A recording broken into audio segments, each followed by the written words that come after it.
नमस्कार दोस्तों, कैसे हैं आप। आज हम संघीय व्यवस्था भारत में कैसे चलती है उसी के दूसरे वाले पार्ट में बात करेंगे। उसका है कि लैंग्वेज पॉलिसी, भाषा नीति। जैसे भारत स्वतंत्र हुआ और उसके बाद में पहले हमने वीडियो में बताया था कि भाषा के आधार पर राज्यों की मांग उठने लगी, और जब भाषा के आधार पर राज्यों की मांग होने लगी तो हमारी जो दूसरी बड़ी जो कठिन परीक्षा थी हमारे देश की भाषा नीति को लेकर के थी कि किसे एक हमें राष्ट्रभाषा का दर्जा दिया जाए, किसे एक लैंग्वेज भाषा है वो बनाई जाए, जबकि सबसे ज़्यादा जो बोलने वाले हैं वर्तमान में मातृभाषा के रूप में है हिंदी वाले हैं। भारतीय संविधान का एक भाग है, भाग 17, और इसमें अनुच्छेद आर्टिकल 343 से लेकर के 351 के मध्य भाषा नीति संबंधी बातें हैं उसमें बताई गई हैं। दूसरी बात है कि भारतीय संविधान की एक 8वीं अनुसूची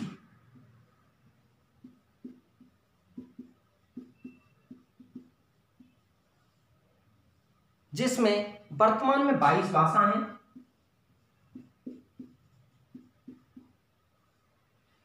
जो 22 भाषा हैं उन्हें हमारा शेड्यूल लैंग्वेज कहा जाता है, अनुसूचित भाषाएं कहा जाता है, तथा जो इस संविधान की 8वीं अनुसूची में नहीं है उन्हें नॉन आपका शेड्यूल लैंग्वेज कहा जाता है, गैर आपका अनुसूचित भाषाएं कहा जाता है। जब आपका भारत में है राज्य पुनर्गठन, जब नियम है वो लागू किया गया था, जब संविधान लागू किया गया, जब आपकी 8वीं अनुसूची बनाई गई तो उस समय हमारे संविधान में है 14 मूल भाषाएं थीं। उसके बाद कौन कौन सी भाषाएं जुड़ी हैं उसके बारे में बात कर लेते हैं। सबसे पहले संविधान में भाषा जोड़ने के लिए 21वां संविधान संशोधन किया गया। 21वां संविधान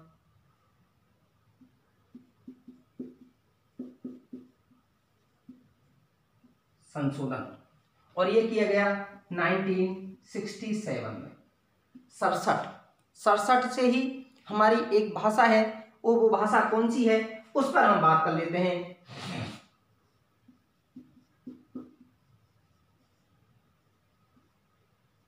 उन्नीस में है सिंधी है, वो आपकी जोड़ी गई। उसके बाद संविधान में 71वां संशोधन किया गया जो कि 1992 में किया गया। इसमें कौन कौन सी भाषाएं जोड़ी गई, एक उसके लिए ट्रिक बनाई हुई है हमने, नमक अर्थात न से आपका नेपाली, मैं से मणिपुरी, कैसे कोंकणी। नेपाली, मणिपुरी और कोंकणी कितनी भाषाएं हो गई, पहले बताया 14 थी, एक पहले आपकी 1967 में जोड़ दी गई 15, और 3 और जुड़ गई, आपकी कितनी हो गई 18। उसके बाद में इन दोनों को आप योग कर लीजिए। 92वां संविधान संशोधन किया गया और उसके द्वारा 4 भाषाएं जोड़ी गई, और 4 भाषाएं कौन सी हैं वो है, एक हम मैथ में आप पढ़ते होंगे बॉडमास का नियम, बॉडमास, उसके आधार पर 4 भाषा हैं। बीओ से बोडो, डे से डी से आपका डोगरी, उसके बाद एमए से मास से आपका मैथिली, और उसके बाद डबल एस से संथाली। टोटल मिलाकर कितनी भाषाएं हुई आपकी 22 भाषाएं हुई, और ये कब किया गया, संविधान संशोधन 2003 में किया गया। ठीक है, यहां तक आपको कोई दिक्कत है नहीं होगी। दूसरी बात है कि हमारा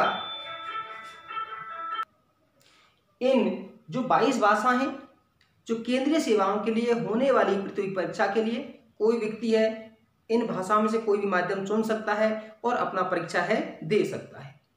दूसरा हम कह रहे हैं कि संविधान में 1965 तक के लिए है सरकारी कामकाज के लिए, अंग्रेजी भाषा है का प्रयोग है वो जारी या उसके लिए है 1965 तक के प्रयोग के लिए उसको बनाया गया।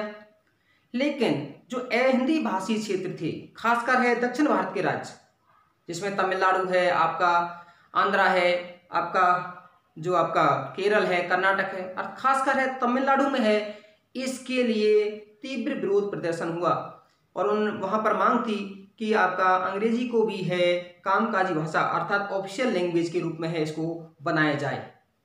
और हमने इसी को बना के रखा, जो जिस कारण से जैसे श्रीलंका में स्थिति हुई इस तरह की स्थिति भारत में उत्पन्न नहीं हो पाई।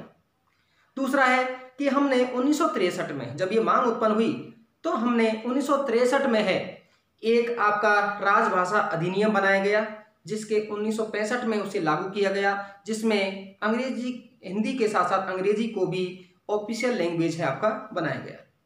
अब हमारे संविधान के कौन कौन से प्रावधान हैं, जिसमें हम जो आपकी ये भाषा हैं उन भाषा में से कि किस में कौन सी लैंग्वेज है वो प्रयोग की जाएगी। सबसे पहले आर्टिकल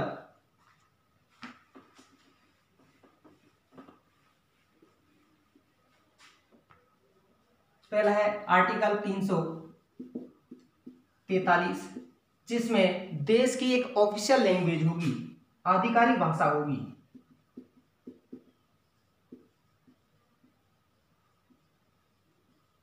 ऑफिशियल लैंग्वेज होगी काम करने के लिए। उसके बाद है 343(2) के अंतर्गत कि 15 वर्षों तक के लिए अंग्रेजी है वो कामकाजी भाषा के रूप में रहेगी। इस तरह के आपके प्रावधान हैं वो आपके किए गए। 44 में है, अगर हम 44 की बात करते हैं, एक चीज और है, आप देखेंगे कि विश्व में एक आपके जी के क्वेश्चन है कि विश्व में ऐसा कौन सा देश है जहां सभी या ऑफिशियल लैंग्वेज है वो हिंदी है, तो वो देश है, एक ध्यान रखिएगा, मॉरिशस। एक देश है जहां पर ऑफिशियल लैंग्वेज के रूप में है हिंदी को है वो आपको बनाया गया है। दूसरा हम बात करते हैं कि आपका आर्टिकल 345 में प्रादेशिक भाषाएं होंगी, उन 344(4) में है राजभाषा होगा। 1946 में आपका कहें आर्टिकल 346 में है 2 राज्यों के मध्य में यदि पत्र व्यवहार किया जाएगा तो उसकी लैंग्वेज क्या होगी, वो 346 में है। 348 में है सुप्रीम कोर्ट और हाई कोर्ट में उनका कामकाज है किस भाषा में किया जाएगा, उसके बाद में आपके डायरेक्शन है। और 350 में है 2 हैं कि आपका 350(a) और (b) कि प्रादेशिक स्तर पर विकास के लिए 350(a) में, और आपका 350(b) में कि अल्पसंख्यक या राजभाषा के अल्पसंख्यक आयोग की स्थापना के लिए। फिर 351 में कि भाई संघ है हमारा प्रत्येक राज्य राजभाषा को बढ़ाने का या विकास करने को जोर है वो आपका देगा। नेक्स्ट आता है अगला, इसमें है भाषाई विविधता। अगला पॉइंट आपका भारत में भाषाई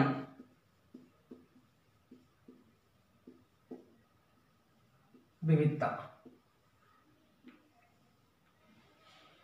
देखिए 2000 यदि एक की जनसंख्या की बात करते हैं, जनगणना की बात करते हैं, तो उस समय 1500 भाषाओं को मातृभाषा के रूप में दर्ज कराया गया तथा उसके साथ साथ ही 144 भाषाओं को उसमें मुख्य बोलियों के रूप में, लेकिन 2011 की जनगणना में है आपका 179 भाषाओं को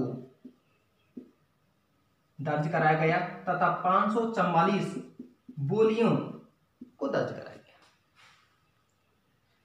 यहां पर अगर हम बात करते हैं कि किस भाषा के बोलने वाले सबसे अधिक हैं, आप देखिएगा कि भारत में भाषाई विविधता बहुत अधिक है।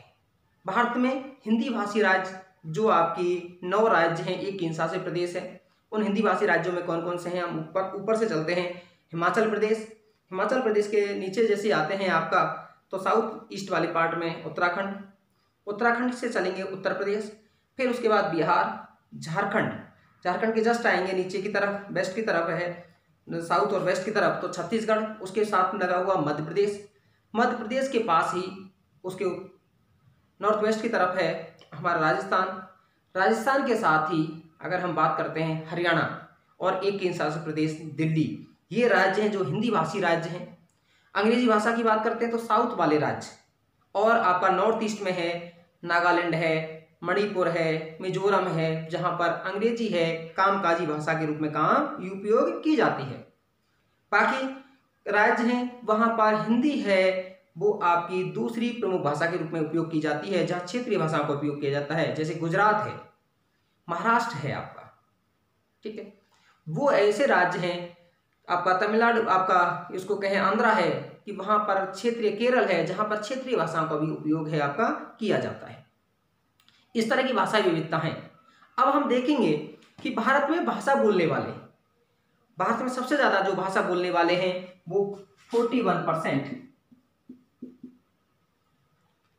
हिंदी भाषी हैं, और जिस अंग्रेजी की, जिस इंग्लिश की है मांग यहां पर की जाती है, उसकी जो जनगणना हुई उस जनगणना में है मातृभाषा के रूप में जिसका नाम आपका जो दर्ज कराया गया वो था 0.20%।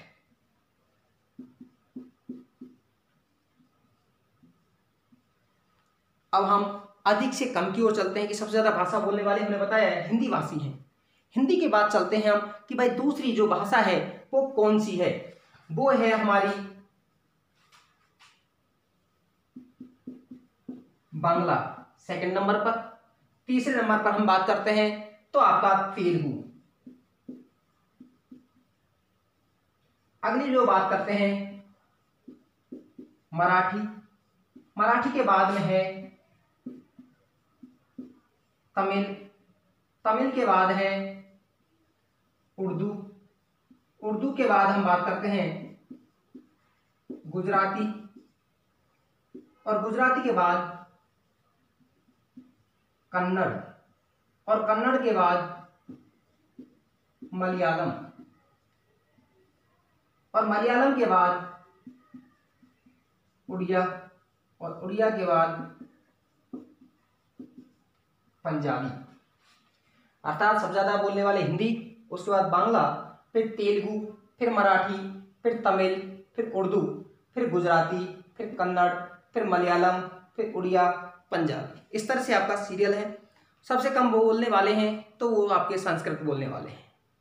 ये थी हमारी भाषा संबंधी विविधता। उसके बाद हमारा अगला चलता है इसमें केंद्र राज्य संबंध, कि भाई हमारा केंद्र राज्य संबंध है वो किस तरह का है।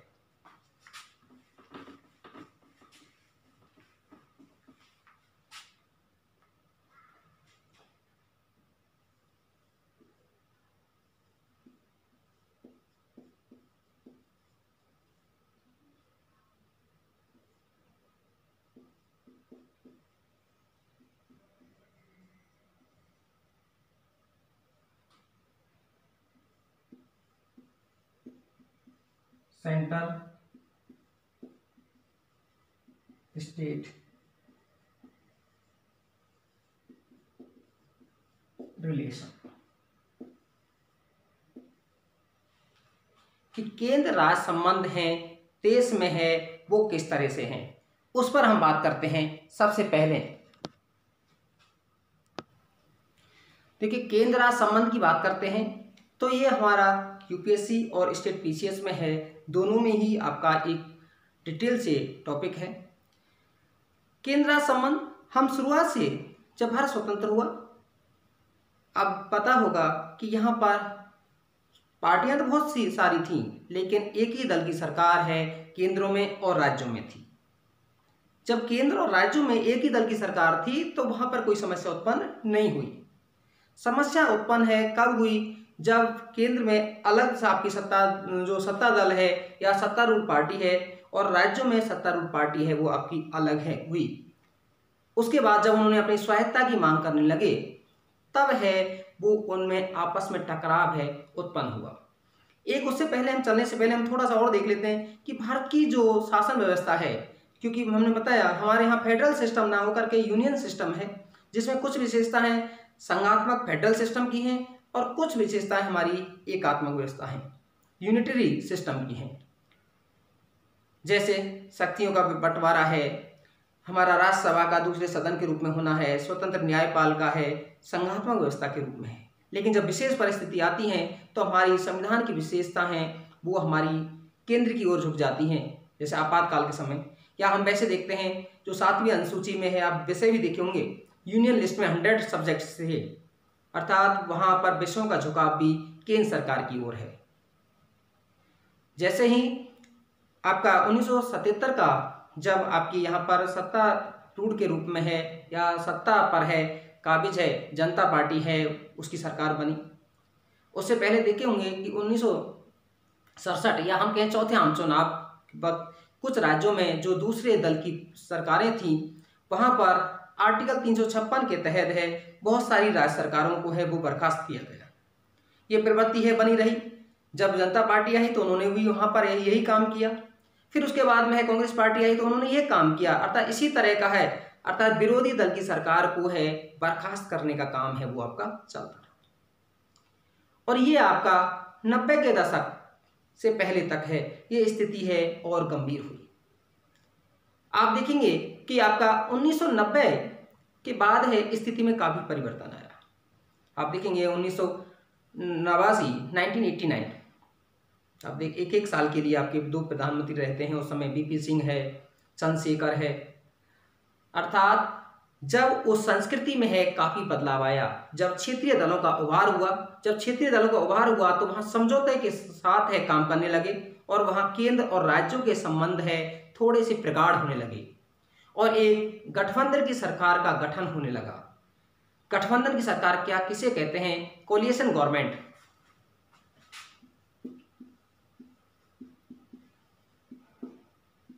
गठबंधन की सरकार, कोलिएशन गवर्नमेंट। देखिए, जब किसी एक दल को बहुमत ना मिले, आपके बहुत सारे दल मिलकर के कोई सरकार चलाएं, वो आपका गठबंधन कहलाता है। चाहे गठबंधन चुनाव के पूर्व हुआ हो या चुनाव के बाद हुआ हो। आप देखे होंगे अब भारत में परंपरा इस तरह की है, एक यूपीए और एनपी, आपका जो एनडीए आपका जो वर्तमान में हमारे यहाँ देश में सत्तारूढ़ है इस समय, उससे पहले आपका मोदी गवर्नमेंट से पहले है यूपीए गवर्नमेंट हुआ करती थी जिसमें मनमोहन सिंह प्रधानमंत्री हुआ करते थे। अर्थात गठबंधन का दौर है वो शुरू हुआ। जब गठबंधन का दौर हुआ तो वहाँ पर केंद्र और राज्य संबंध हैं थोड़े से है वो हमारे मजबूत हुए। वहाँ पर सत्ता की भागीदारी है वो भी हमारी ठीक हुई। लेकिन इसमें इसका होने का एक आपका कारण है कि एक आपका 1994 में एक केस आता है SR Bombay versus union of India.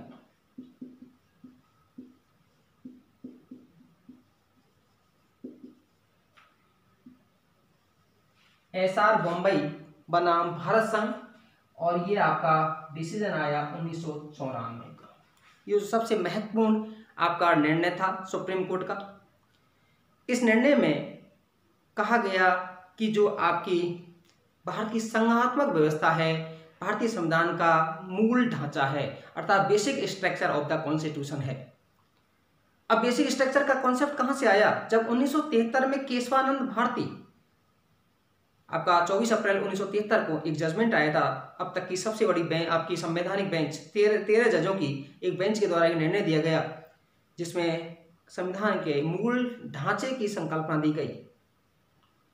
और उसी के बाद आपका जो SR मुंबई केस है 1994 में आपका आया, जिसमें कहा गया कि भारत की जो संघात्मक व्यवस्था है, भारतीय संविधान की मूल ढांचा है, आत्मा है।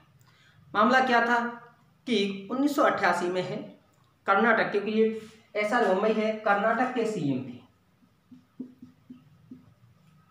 कर्नाटक राज्य।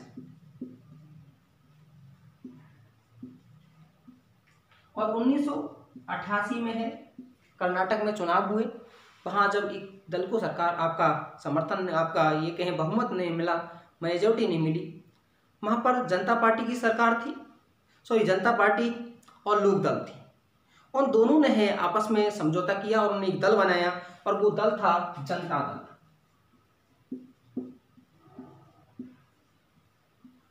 इन्होंने वहां सरकार बनाई, लेकिन 2 दिन के बाद ही जनता दल के एक विधायक उस विधायक ने है एक अपना 19 विधायकों के समर्थन का एक पत्र है राज्यपाल के समक्ष पेश किया और उसमें कहा कि जो वर्तमान में सरकार है इसके पास बहुमत नहीं है।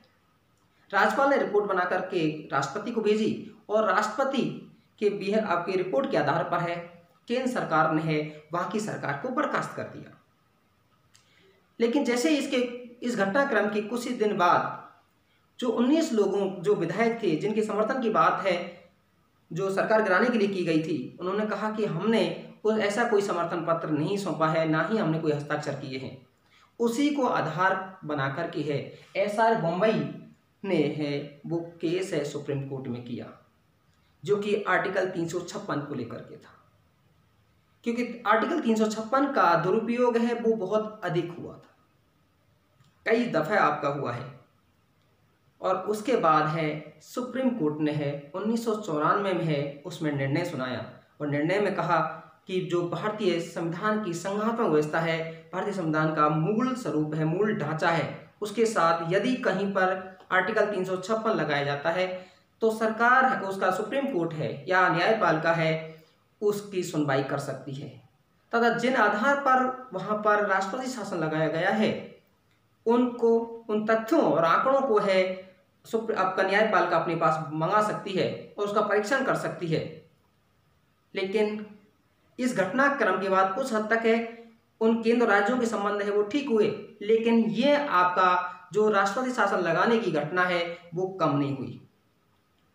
उसका एग्जाम्पल आप देख सकते हैं कि 2 साल पहले आपका जब यहाँ पर बीजेपी गवर्नमेंट नहीं बनी थी, उससे पहले आपका जब हरीश रावत की गवर्नमेंट थी, उत्तराखंड की गवर्नमेंट को है बर्खास्त किया जाना, उसके बाद अरुणाचल में किया जाना, तो ये सारी घटनाक्रम है जो सुप्रीम कोर्ट के डिसीजन के बाद है। लेकिन हाँ, जो पहले मनमाने तरीके से जिस तरह से जो विपक्षी पार्टियों की सरकारों को राज्य सरकारों को जो भंग या बर्खास्त करने का जो काम किया जाता था वो आपका कुछ हद तक है वो रुक गया और वो हमारा जो निर्णय है भारतीय संघात्मक व्यवस्था के लिए बहुत ही उपयोगी रहा और उपयोगी के साथ साथ है केंद्र और राज्यों के जो संबंध हैं वो मजबूत हुए तथा सत्ता की साझेदारी, सत्ता की समझदारी वो हमारी और दुरुस्त हुई, जिससे केंद्र और राज्य हैं वो ठीक से कार्य कर सकें।